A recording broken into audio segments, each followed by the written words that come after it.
I went to my mask off because I feel like I'm not gonna kill you.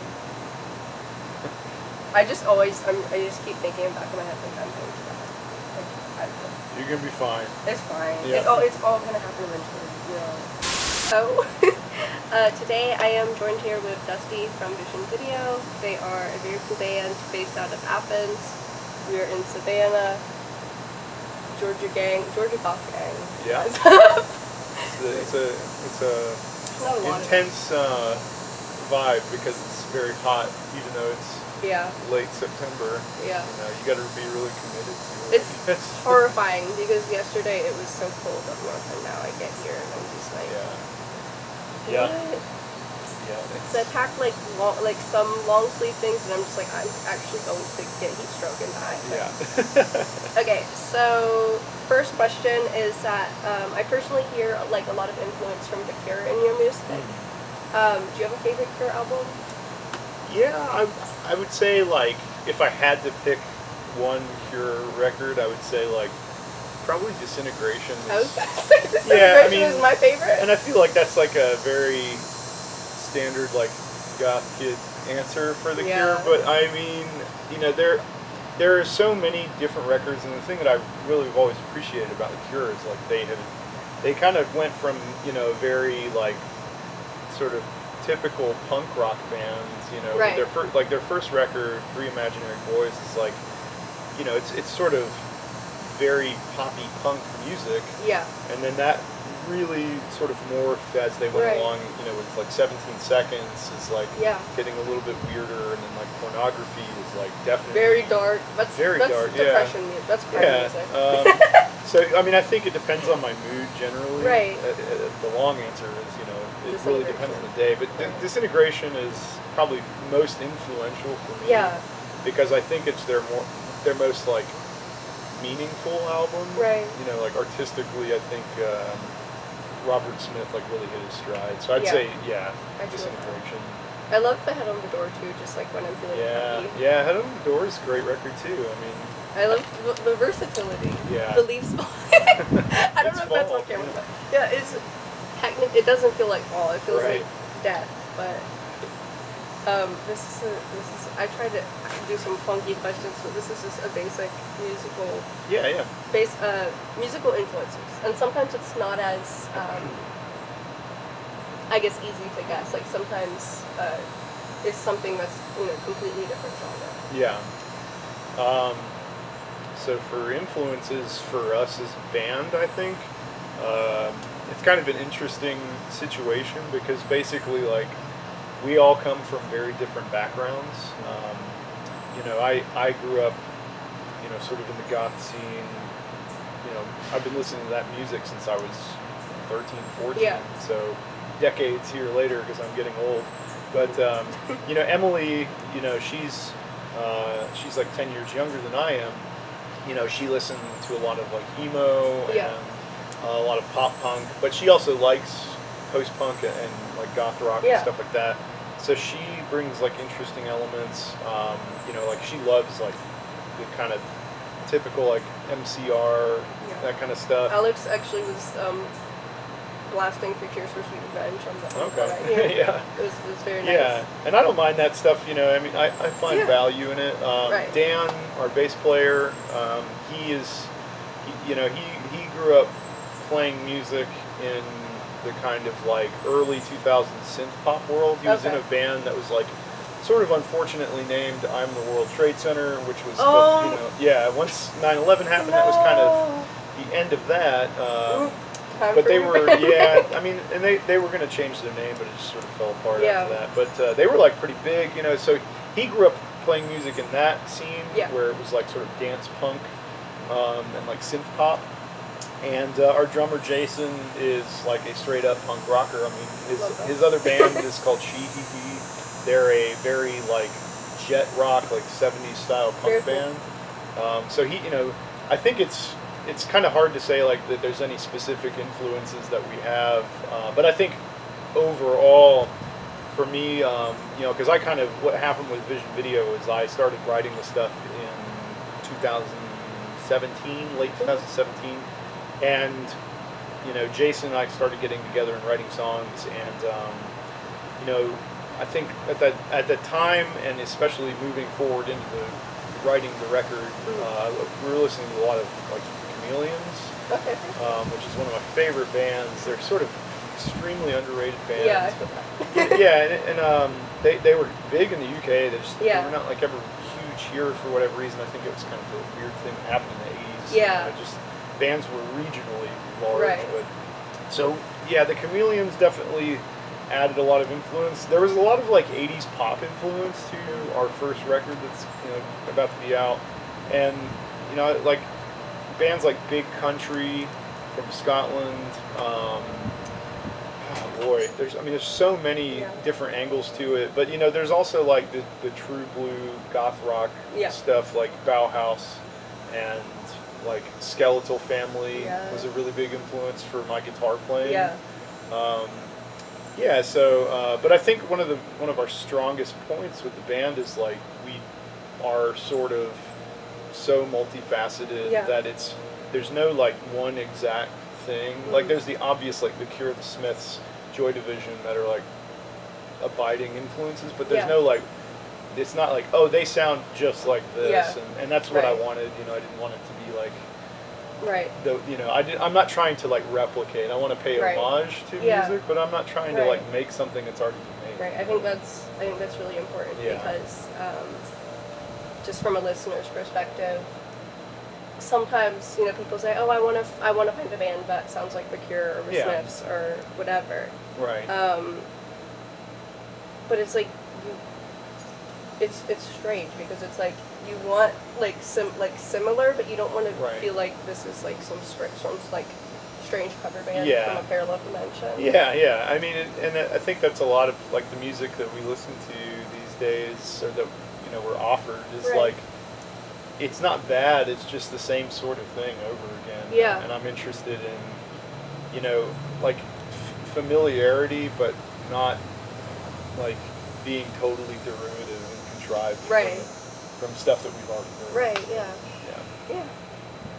So, fun question, in my opinion. Cool. I thought this was funky and cool. So, do you typically come up with lyrics or melody first when writing songs? I love asking music people. So, that's a great question. I'm really glad you asked that because I love answering this question. Because I was reading them and I was like, what if all the questions suck? And nobody likes it and everybody is just like, I fucking hate it. Asleep over here. No, that's a great question.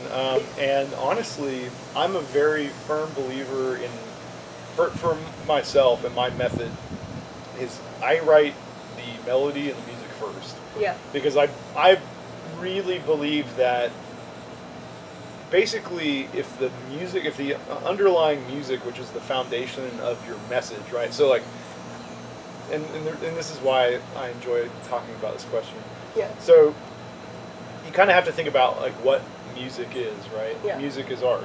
I'm trying to convey a message or an emotion or some sort of sentiment that's like complicated, right? Like, I mean, it might not be, but it usually, for me, it's always like a multifaceted message that I'm trying to deliver.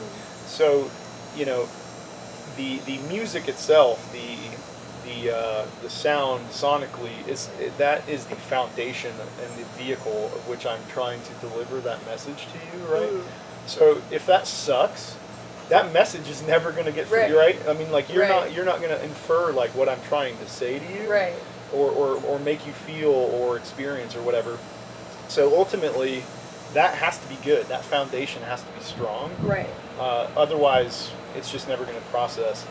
And then on top of that, I think that a lot of the times when I write songs, and I don't say, like, I certainly don't believe that, like, the way I do it is the right way. Yeah. It's just like the way. Everybody has a different it's way. it's my way, and it's what I've figured out works for me. But I think, it is, how do I say, like, sometimes I'll start writing a melody with sort of an aspect in mind, like, okay, I want to write a song about this. Right.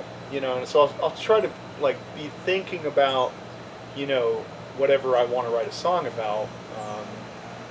Like with our first record, a lot of it's about, me coming back from the war in Afghanistan and just sort of dealing with the stress of that and like kind of losing my mind a bit. Yeah.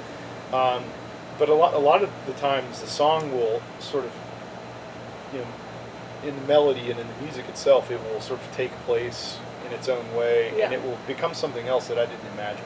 Right. And I kind of just have to let the song be what it is, and Right. I might have to change, okay, maybe this song isn't going to be about this. Yeah. I'm going to write this about something completely different. Right. So that kind of happens too as well. So Yeah. I hope that's not too wordy. Like No, you're fine. I'm a talkative You're person. fine. So I appreciate that because I think it's better to be talkative and Yeah. expressive than just to like give weird one-word answers, because then you'd be done in like 5 minutes and then I'd be like, okay, cool.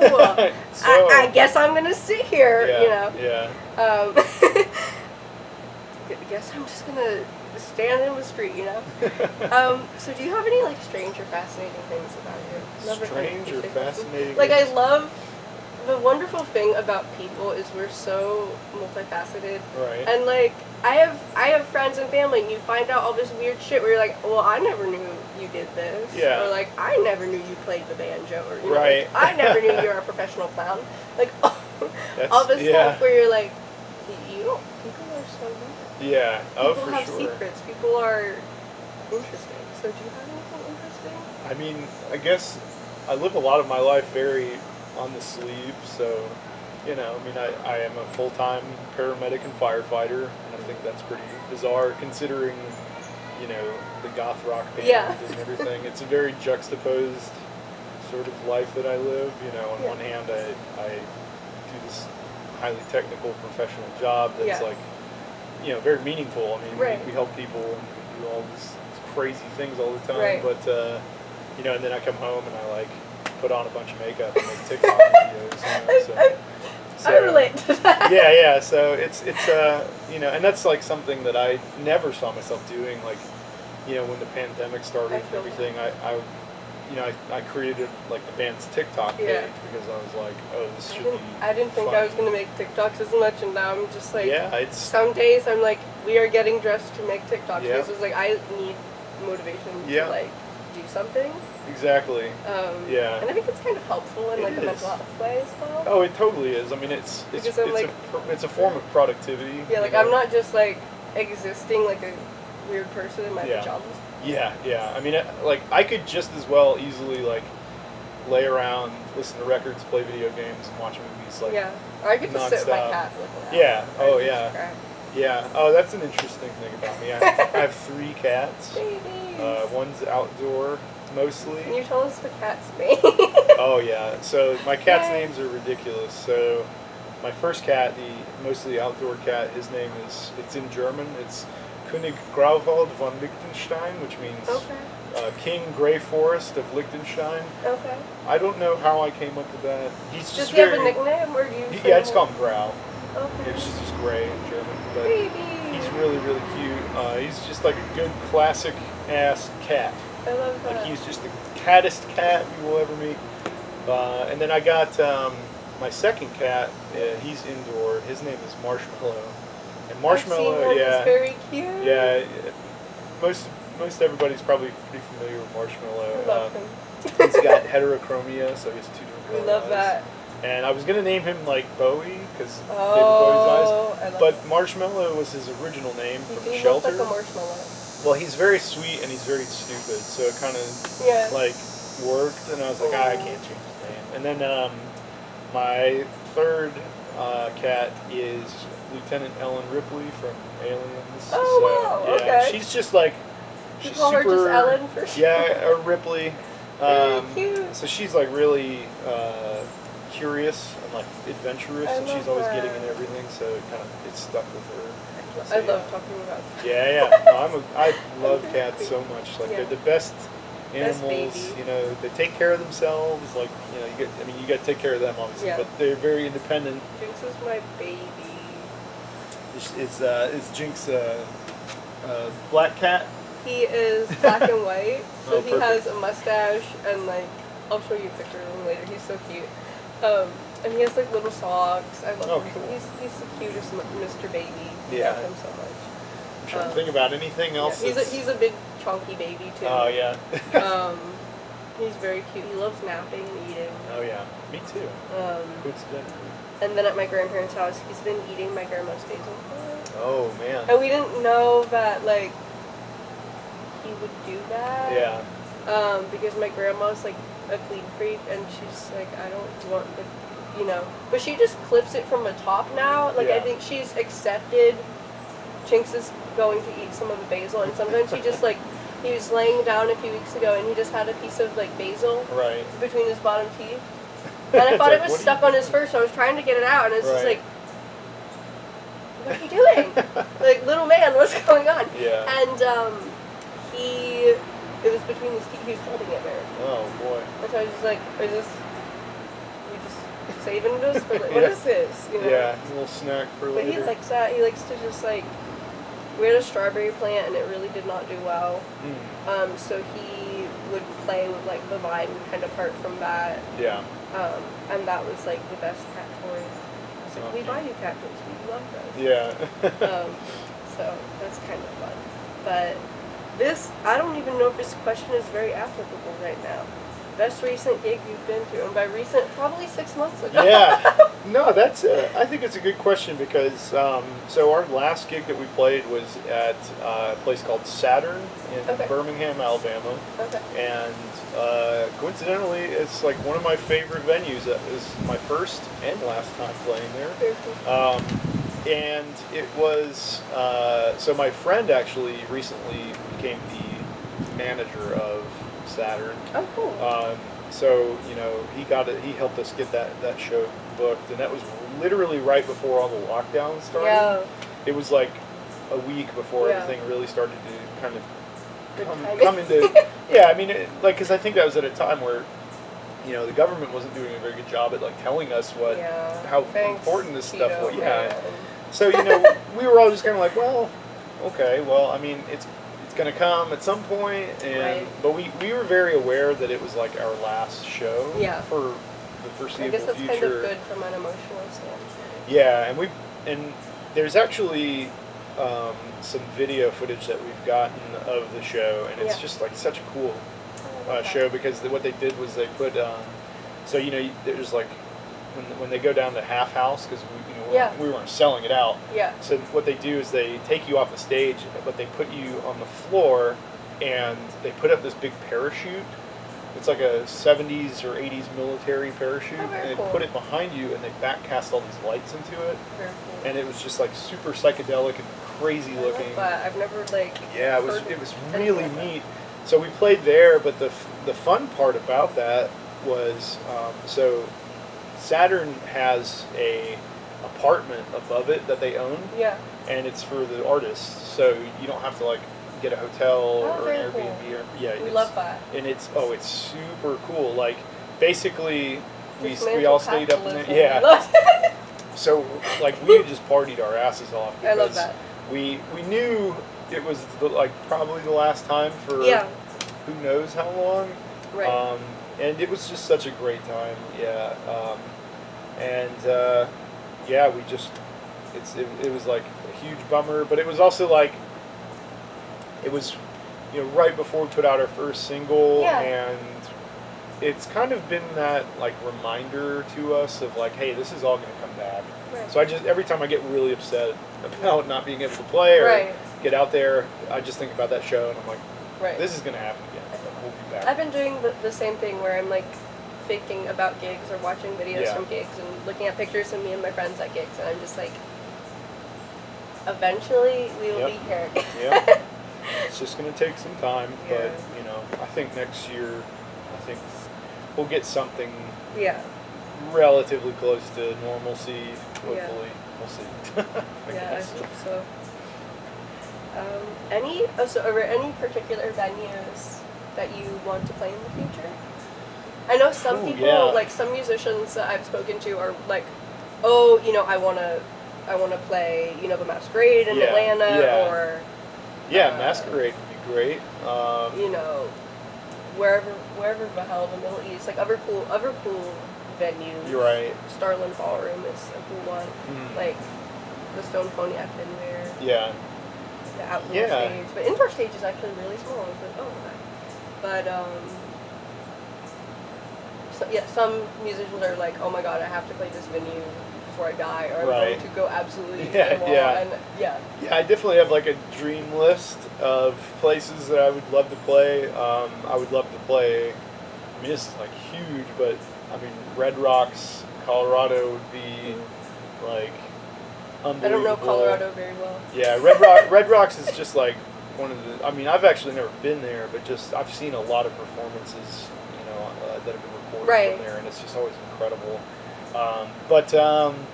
Yeah, I would love to play like the Tabernacle in Atlanta, which is a great place. I haven't been there in years, but I love it. It's really great. Cool. And then, other than that, maybe this is kind of strange, but in Glasgow, Scotland, there's a place called the Barrowlands. Okay. And it's sort of this old dance hall, and I saw the Twilight Sad play there. Okay. A couple years ago when I was still living in Europe, I literally flew over to Scotland for one night to go see them play, and then flew back. You can do that in Europe, though. Yeah, I mean, it's like a 4-hour flight, it wasn't too bad.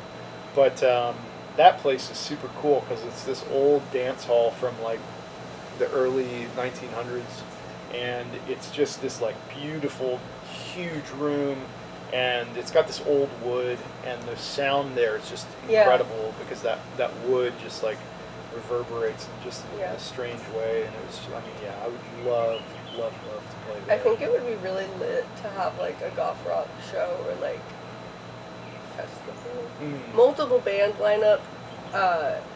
It's not the original, but the Globe Theatre in London. I've been there. Oh yeah. Lit. That'd be cool. It is actually very uncomfortable on the seats. I bet, yeah. Because it makes you wonder, like, if this is where the wealthier people's at. Like, I dead ass want to be a peasant right now. Yeah. Like, I just want to sit on the ground. Yeah. It's like because this is actually this is actually worse than the floor. The floor is comfortable. Yeah. It's floored. Yeah.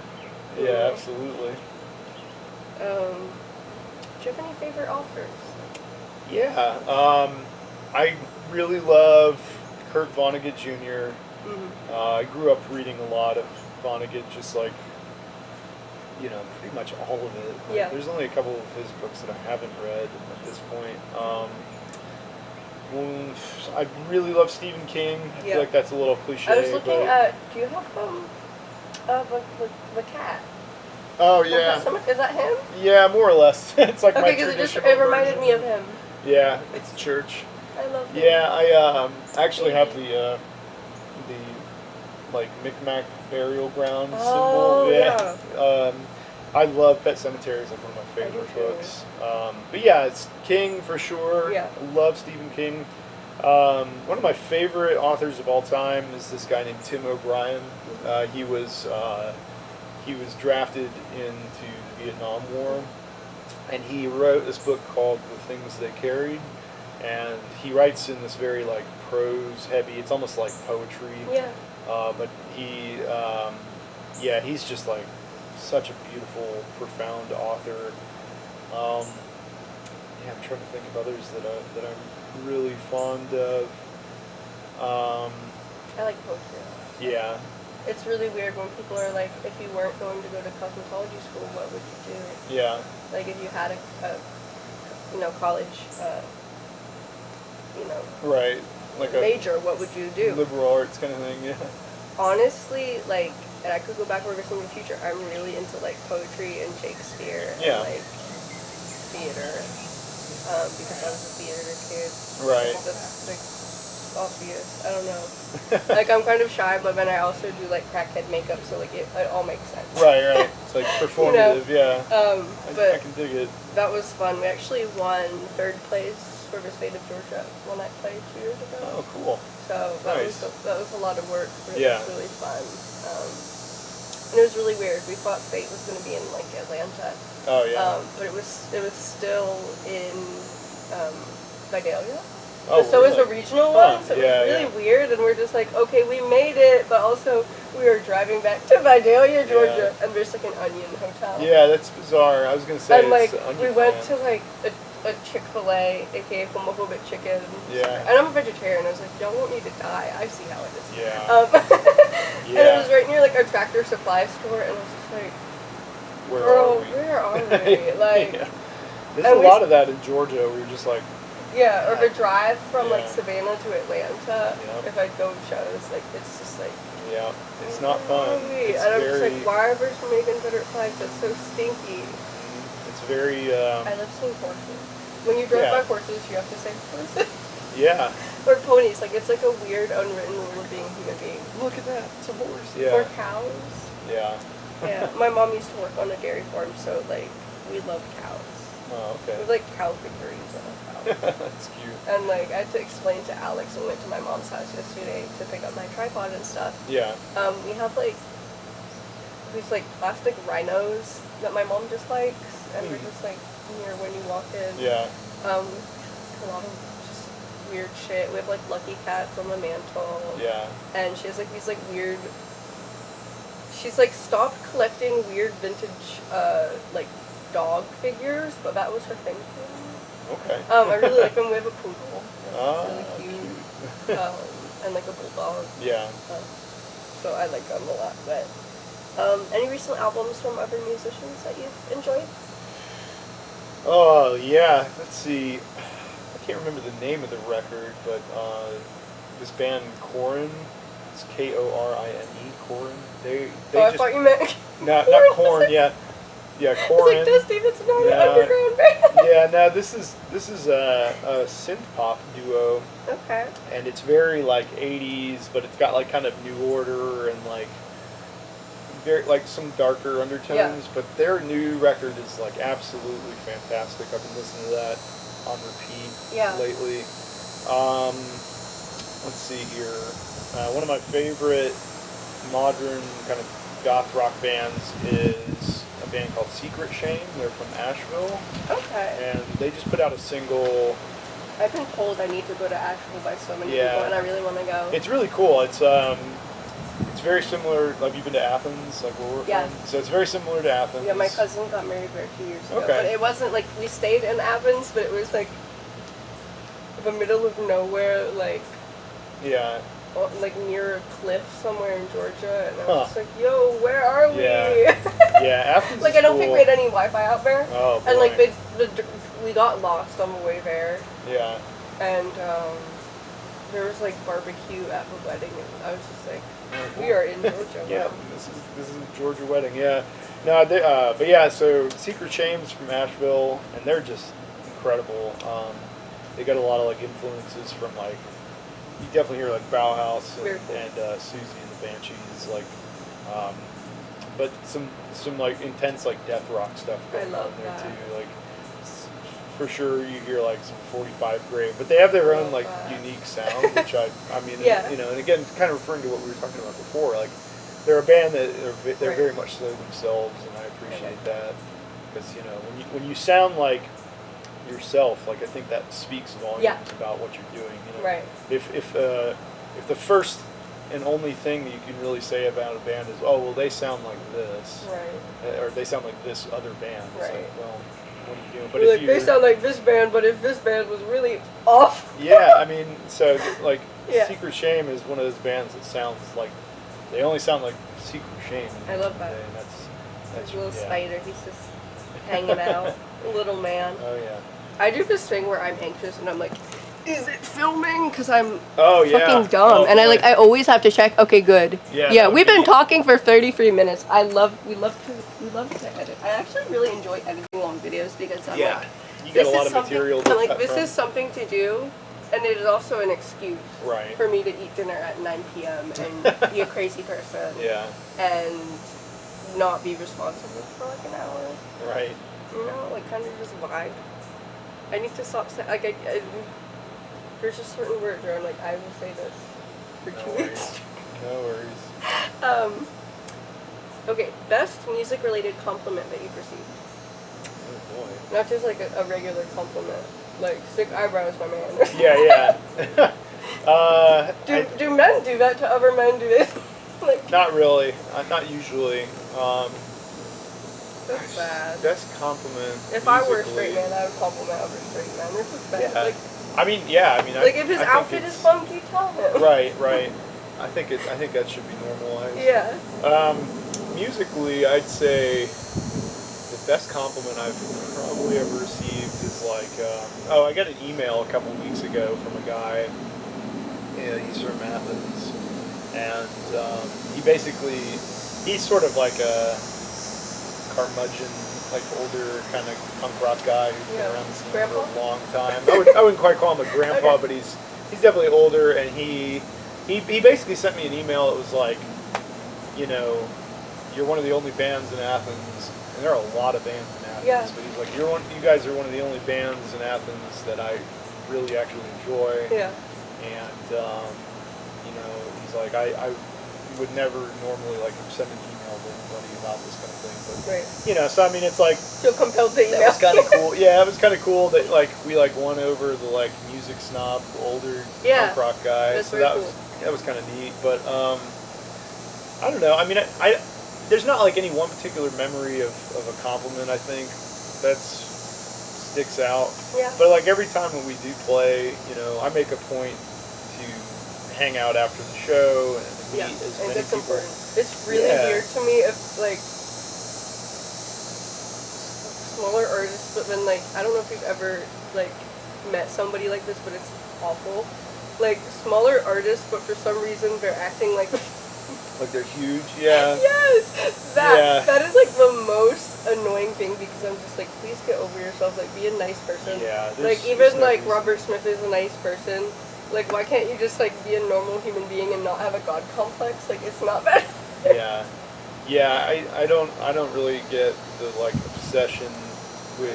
It's like we're people who make music that you look up to, but we're human beings. Right, I mean, like, that's the funniest part of it to me is, like, you know, Even like somebody who makes content online, it's like, I'm a person. Yeah, like we have like a reasonable following on social media because I work really hard on that stuff. Yeah. But like, you know, it's so funny to me when people are like, you know, like even just talking to people at shows that we played before the pandemic when we had no following, they get like flustered or whatever. I'm like, I'm seriously, just a man. like, I'm like not worthy of praise outside of, like, the music is great and like, I'm very proud of that, but yeah, like, I'm just like a guy that like figured out kind of how to play guitar a little bit, you know. I mean, like, I'm not even like that good of a guitar player, but I'm good at writing songs, so like, you know, I appreciate the praise to the extent of the quality of the art that we put out, because it's not just me, it's,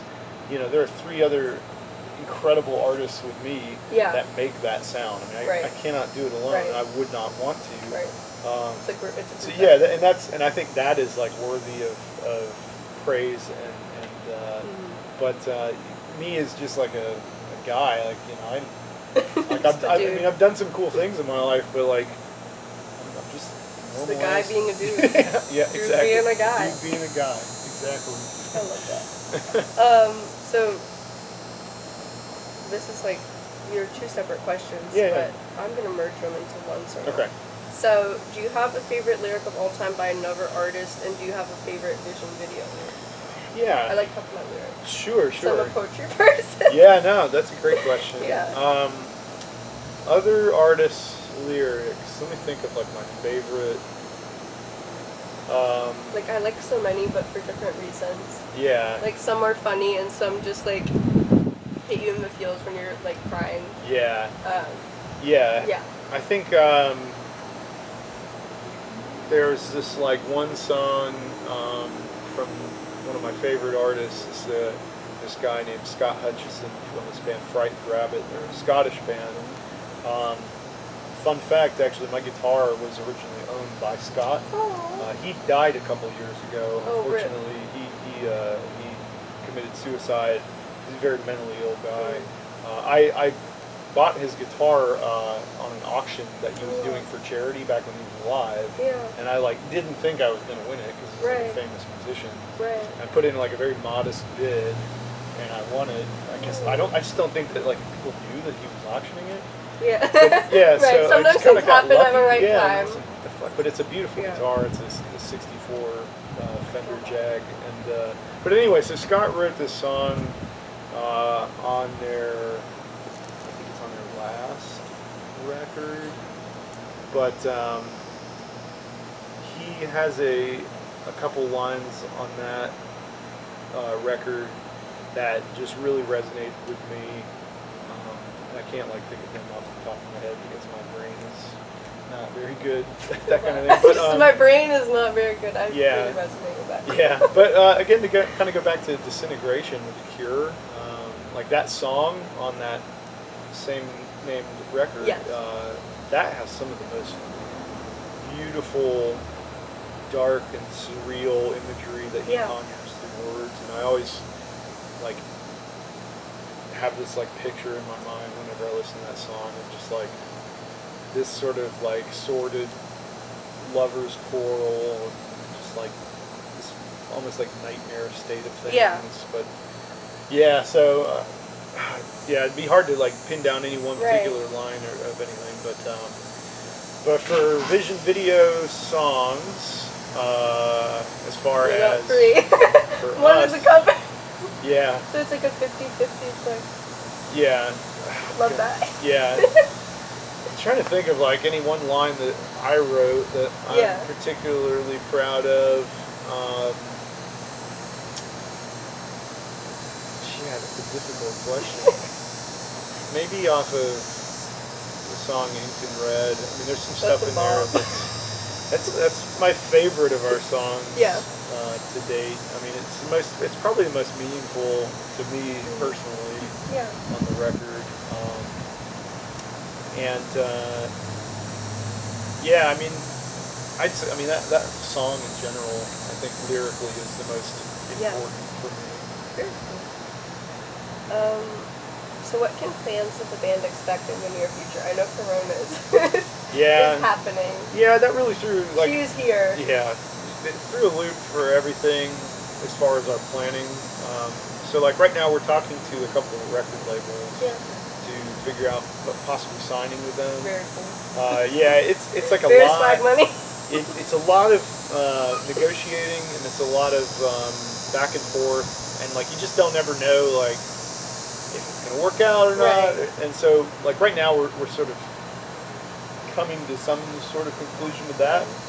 And then that's going to dictate, like, when we put more music out. Right. Because then it's not just our decision. Well, it's money, but it's also the record label's, like, release schedule. Because it'll be up to them as to say, like, okay, well, you guys are going to put this out on this date. Right. So, but, you know, ultimately, like, we have a bunch of music that's done and ready to be released. We just have to be careful about, like, kind of how we release it and when we do that. Because the pandemic has just really thrown the schedule off completely. Yeah. But there's like a ton of new music that's very soon to come out. Like within the next few months, we'd love to hear it.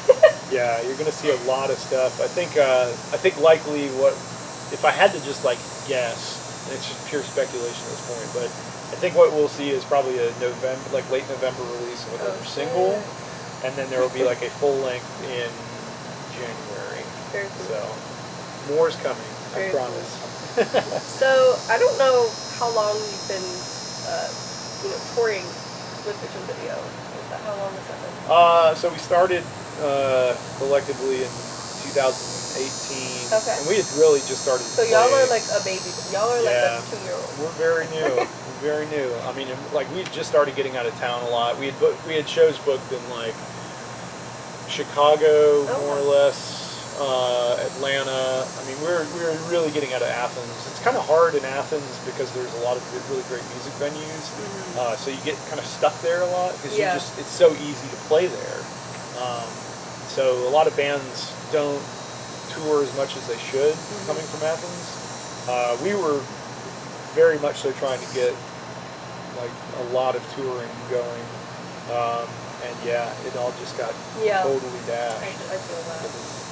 Kind of the future. Do you have any funny tour stories that was like that?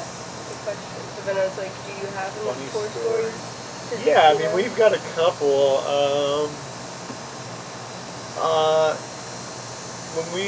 The last time we were here, last time I was here was with the band. Yeah.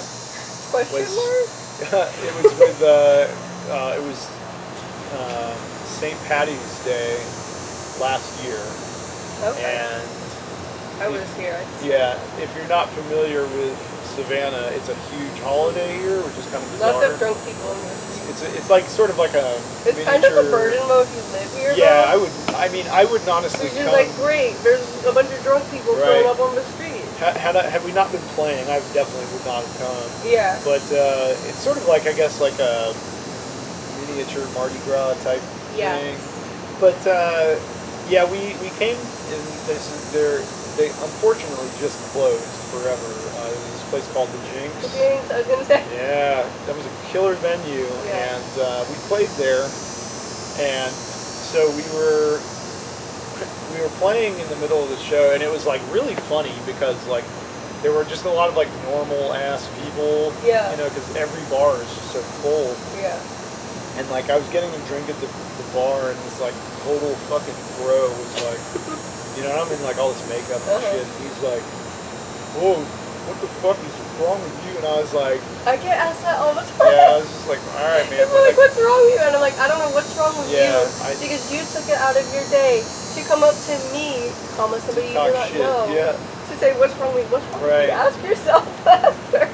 Yeah, I mean, so it was kind of funny because I was like, What do you mean? whatever, man. Like I was like, I gotta go because I gotta go play on the fucking stage. Yeah, He's I'm like, not "Oh, here you're just in the to band." drink. So like a you know, dumbass. and then so that guy's girlfriend ended up like jumping on the stage in the middle of the set, and she was like dancing really aggressively, and like love was drunk it was really crazy. Like, you know, we're not like, you know, we dance a lot on stage, and we're like very, you know, we get into it. Yeah. But like, there was like a mosh pit at one point in the middle of a video show, and I was like, okay. yeah, man, like, and I mean, people were in just, Savannah are very desperate. I will tell you that. yeah, they were going pretty ape shit that night. Yeah. So I mean, that was like one of the funniest things to me was just like watching people like moshing, like shoving each other around to like, you know, Right. like Inked in Red. It's Yeah. just like, okay. I love that. I mean, I'm here for it. So how long have you been performing music, like collectively? Yeah, I started music when I was a teenager. I sort of picked up guitar probably in my early teens, and I just sort of, I never took lessons. I never like properly learned how to play. I just sort of fucked Guitar around. time. Yeah, I messed around so long that I like figured it out Yeah. to a degree, which is kind of frustrating because like, you know, when I talk to other musicians, they're like, "Hey, what key is that in?" I'm like, I don't know. what I don't scale know are you shit I playing? don't know. It's just like Figure whatever it out. Yeah. And some of my friends who, you know, are musicians or who just, you know, play guitar for fun. Yeah. Some people really have an ear for that. Yeah. Like they'll hear a song and they'll be like, cool, I'm gonna go right down the taps, and I'm just like, how Yeah. fun? But how do you know? Right. I mean, I can basically Like it's play a trial by and ear. error thing, but like, you Yeah. know? It's I'd be like a feeling. Girl, I don't know what it is. You just sort of pick up a knack for it because you know there's a physical presence to it, like you know your hand movements and like where you're placing your fingers and all that stuff. That just sort of becomes like something that you inherently know. Like I know when I place my finger here on this E string, it's going to make this sound. You know, so and then you build that over here. But yeah, I spent my teenage years just sort of doing that, and then when I left the Army in 2016, I basically just got really like heavily back into it because that's why I moved back to Athens. I was so scared. I thought you were going to say heavily depressed. No. I got really back into playing music like when I left the military, in the active Army. I was like, I wish I had some fruit gummies or something. Like, please don't be sad. No, not sad today. Love that. And then the next question. I can't read. Fun fact. Cannot read. So how many bands have you been in the past, if you have been? Maybe a similar genre. Because sometimes you talk to people who have been in past bands, and they may be in a punk band, but they're just like, well, my last band was a folk band. And like, well, what? Right. Don't tell me this. Yeah, I've done some different stuff. I've never been in like a proper like serious band. Right. I did a lot of like, I wrote a lot of songs on my own in the earlier like 2010, 11 that time frame. But that was a good time period. Yeah. And now it's just like the world is burning and people are yeah, it's a different place Literally. now. But I played with like a couple other bands, just like very momentarily. Yeah. You know, like I just play guitar for like you know, like this one time I did a little bit of guitar work for this like folk band, which is funny you mentioned. Well, that's strange because a lot of people are like, oh, question. It's like folk punk is such a thing, and it's like Yeah. it's very much so a thing right now. Yeah. It's just there's just like a lot of Right. and I understand. Yeah. It's a cool thing. Yeah. It's unique. Yeah, I definitely did a few just smaller acts that, you know, were like I did a few performances that were just like one-off things Yeah. with different bands. You know. But yeah, The this is my substitute first. guitar. Right. This is my first like serious, significant Yeah. attempt at music. Okay. So to end off the interview, we have the fan questions that were submitted on Oh, cool. Instagram. Yeah, yeah. Which I love. Yeah, I that's try great. to do that because sometimes, like for the interview I was supposed to do in March, I had multiple, and I was like, this is cool. Now this is just Right. staying in the phone in the draft. Right. We're here, well, you know, they're waiting. Waiting for Miss Rona. Okay, so first fan question is favorite song to play live. Favorite song to play live. Some people do, and then some people are like, I don't have a favorite song. Yeah. No. But some people do. I think for me, it's probably In My Side because Yeah. it's just such a like dancey song. Yeah. And, like we definitely get some of the best reaction from the crowd. Yeah. When we play that. I mean, people like really like dance to it, and that's the most satisfying Is it mine? thing. Yeah, like watching people like actually physically Yeah. dance to your music like Yeah. while you're playing it is extremely satisfying. That's like Right. why we do it. Yeah. So this next question is interesting, but I was like, okay, that's interesting, but I don't know if he's gonna have an answer because it's interesting. Okay. So do you like any Japanese fashion such as visual kai, fairy kai, Lolita fashion, etc.? Yeah. Are you been to Japan? Yeah, I went to Japan in 2016. Stayed there for like a week in Tokyo. Yeah, I totally dig it. There's a lot of really cool. There's so many cool styles there, and they're like they all have like subcultures in Tokyo. Like Yeah. so, you know, like there's this huge sort of like central park in Tokyo, and it's really beautiful. And like all of these sort of subcultures of people meet there, and they hang out there. So like there's this one group of people that dress in like 50s sort of greaser style. They wear Yeah. like black motorcycle jackets, and they wear like their hair slicked back, and they do like they get in this like big circle, and they do like swing dancing in the middle, like so like they'll pair up and dance, and it's just so there's like stuff like that, and then there's like There's some really cool ones yeah, there. there's just like all And the there's like really like fascinating things that you're like, well, I would have never even thought about that. you know? yeah. No, there's so And many. It's kind of sad fashion. because there's a lot of them that are like dying because it was so huge in like the 90s and early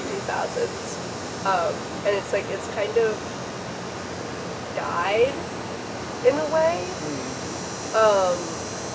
But like maybe it's coming back, but it's weird because it's coming back in like other pockets of the world. Yeah. I mean, I think that probably for people that live in Japan, it's probably still very prevalent. But yeah, I mean it's very fascinating, and I've totally enjoyed being there and like seeing all the different styles, and I mean my entire trip to Japan definitely had like influence on like the way I look at fashion style in different ways. Even though I may not incorporate a lot of it into the way I dress or go about things, but it definitely was like inspiring to see like so many different styles that are like so extremely different. Right. They're all very distinct. Right. And I love watching like as somebody who does hair and makeup. Just different countries like certain things are like, well, I didn't think about that, or that's an interesting technique. We don't do that over here, you know? Or just certain looks that you weren't aware trace back hundreds and thousands of wears. Yeah, definitely. Like, Japan is a good example, like geisha. Yeah. Eyebrows, like you shave your eyebrows, which I 100% vibe with. Yeah. I'm ready. And it was like different decades. There's like different eyebrow shapes to draw that were popular. And this is in like ancient times. Like this is like the olden days. Right. So like circles or like kind of points that kind of just go up and don't go down. Like so. That's really fascinating because I've seen a lot of alternative fashion now. We've done a lot of funky eyebrows currently. Yeah. So I mean, I think it's like important also to, you know, like, you don't want to like take too much from culture, you know, because then you're like appropriating culture.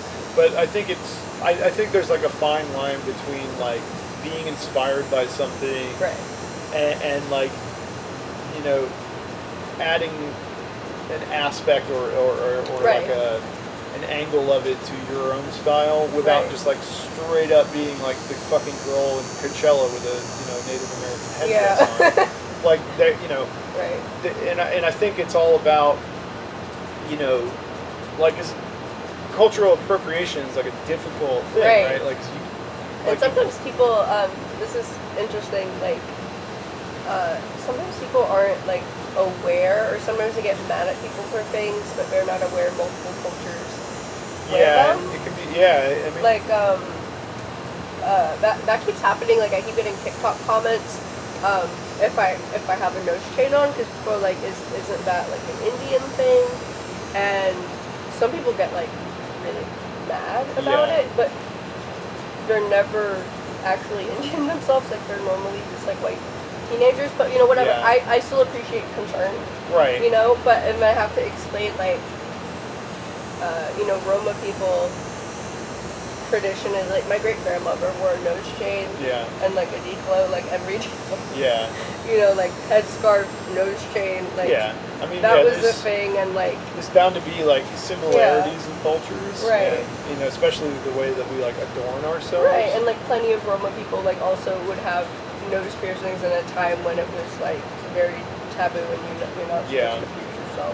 I think a big angle of it is like intention. You know, like I said, you know, if you're going to a party and you're wearing, you know, a Native American headdress, like, you know what you're doing. You're not like, oh, a fun feather hat. Clearly that's wrong, because you're just like taking like a sacred symbol. And that's also like the other half of it to me is like, is it sacred or is it sort of just adornment? Because you know, like if it's just something that we wear for fashion, that's one thing. But if it's like ritual, a ceremonial then like clearly don't do that. You know, and but I think that there's also room, like, you know, for people to take inspiration from other cultures. You know, and again, it's a fine line, and you have to be very careful about how you walk down that road. So next fan question is the second to last one. Favorite memory of recording one of your songs? Do you remember? Do you remember anything? No. Oh man, so I don't remember anything. I don't. You know, actually, I black out, I wake up, and then there's a song. David Bowie, when he recorded Station to Station, he was like so high on cocaine and drunk that he like didn't remember it. But can you imagine like being asked, like giving you to say, "I'm so sorry, I was drunk and high." Your whole like one of your best records of all time. But now, so we recorded with a now very good friend of mine, Tom Ashton of the March Violets, which is very cool. You know, he played with the March Violets. He played with Clan of Cymox. Like he was actually technically one of the first members of Sisters of Mercy. And then he left Sisters of Mercy to go to the March Violets, which you know ended up working out for him. But so anyway, Tom runs his studio out of his house in the middle of nowhere in Georgia now. He's about 30 minutes outside of Athens. So we recorded at his studio that he has there. It's a really fantastic studio, and I mean, really, just the whole experience. There was no like one exact moment that was profound or, you know, whatever. But I remember just recording And we were just like, it was last year in the summer that we recorded the record. So we've been sitting on it for quite a while. But it was just like such an awesome feeling to like watch Tom mix the record and just sort of take these angles and do things like in production that made it like just so much more interesting. Yeah, that amazes me. Yeah, it's like, how do they do a really it? great job with that. But just like afterwards, we would go out back into Athens, and we all sort of lived like right near downtown, so we would walk downtown and go grab drinks. It took us about a week and a half to record it, and that whole time was just so much fun. And we would go dancing and like it was just such a fun experience to go through. And it was a lot of work. It was pretty exhausting, but it was just a lot of fun. Yeah. So. Yeah.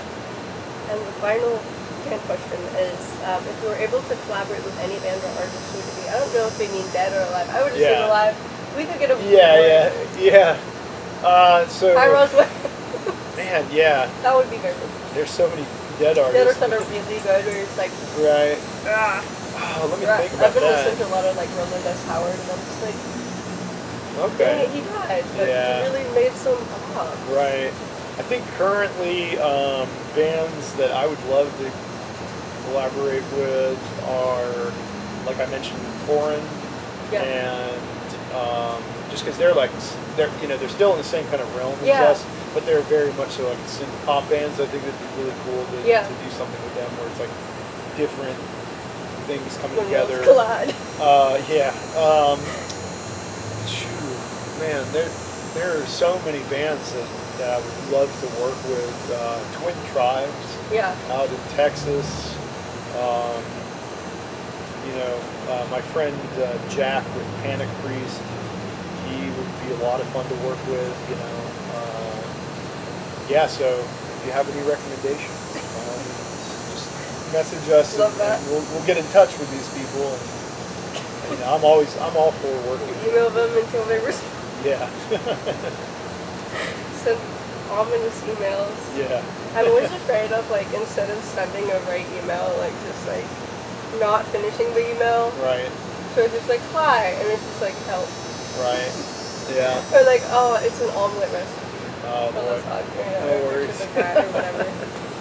Technology is hard. Yeah. Like just because I make content doesn't mean I know how to use technology. Yeah. I'm kind of an old lady. I'm just like. Yeah, I've had to learn a lot of stuff this year about cameras and technology, like stuff that I never would have thought I've had to learn. Yeah, PhD in TikTokology. Yeah, it's something else. That's so depressing, but it's funny. But I'm just like, that is so sad. Because what if that could be real? You never know. I'm sure like TikTok will be studied in college in like 10 years. Yeah, there'll be classes about it. Watching TikTok compilations. Yeah, it's really weird. Also, oh my god, in New Jersey we have the Portal to Hell in Clifton, New Jersey. I've never been. Really? Oh. It's very interesting. You can like, if you Google Portal to Hell, Clifton, New Jersey, there's pictures of it. It's like graffiti. Yeah. A lot of satanic symbols. There's normally like dead animals that have been sacrificed. It's really bad. It's really bad. And a lot of people say, oh, if you go in there, you'll go missing or whatever, or you'll be sacrificed. But there's like a lot of funky graffiti. Yeah. So I feel like some people just go in there to graffiti, you know? Yeah, I'm sure that's mostly what it is. And some people like, it's like, no, it's probably like an edgy 15-year-old boy who's like, I'm gonna make a pentagram. Yeah. But it's actually just Ron David or something, so I don't know how to do it. They don't even know. Yeah. Yeah. I love that. I love when people just do not know jack shit and are stupid and make you say wow. Like people are so smart, like we've made medicine and civilization, but we're also really stupid. And that's really funny to me. Yeah. Oh. I love like my grandpa, like he has a PhD, but he's like the dumbest person I love him. But like he is absolutely bonkers. Right. He's crazy. My whole family are crazy. We all love him. Yeah. I love this. This is great. Yeah, this is a cool little Airbnb. Airstream. Airstreaming street. Pretty neat little thing. It's very small, but it's Yeah. perfect for Little baby. yeah. Night time. How do I? I'm very dumb. When you stop recording. Well, I hope that, What? Oh. I hope you got plenty of Do. stuff there. It's just my face now.